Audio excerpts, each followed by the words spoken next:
Good morning. দিনটা ছিল গুরু পূর্ণিমার দিন। তো সকাল সকাল আমি নতুন ড্রেস পরে চলে গেছিলাম গানের ক্লাস, কারণ আজকে ছিল আমার গানের পরীক্ষা। আর এই যে কাদা রাস্তা পেরিয়ে এখন আমি যাচ্ছি পরীক্ষা দিতে। তো পরীক্ষা খুব ভালোভাবে হয়ে দেন আমরা যাচ্ছিলাম আর একটা জায়গায়। তার আগে কিনে নিয়েছিলাম আমরা মিষ্টি। এই যে মিষ্টি দোকানে এসেছি, দেন আমরা যাচ্ছি এখন সেই জায়গাটায়। কোথায় যাচ্ছি? ওয়েট একটু অপেক্ষা করো। এই দেখো, এইটা হচ্ছে বেলদার ইস্কন মন্দির এবং এর ঠিক বিপরীতেই হচ্ছে বেলদার বিষ্ণু মন্দির। তো আজকে আমরা চলে গেছিলাম বেলদার বিষ্ণু মন্দিরেই, কারণ আজকে সেখানে ছিল আমাদের নিমন্ত্রণ।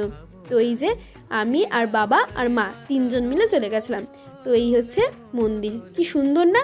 তোমরা এখনো যারা আসোনি তারা এসে কিন্তু ঘুরে যেতে পারো। আর এই হচ্ছে মন্দিরের বাইরের পরিবেশ, এত সুন্দর মনোরম জায়গা, তোমরা আসতেই পারো। দেন আমরা চলে এসেছিলাম বাড়ি। তো বাড়িতে এসে আমার যা ডিউটি, আমি চলে গেছিলাম টিউশন। তো টিউশন থেকে এসে আমার খুব ইচ্ছা করছিল পাপড়ি চাট খেতে।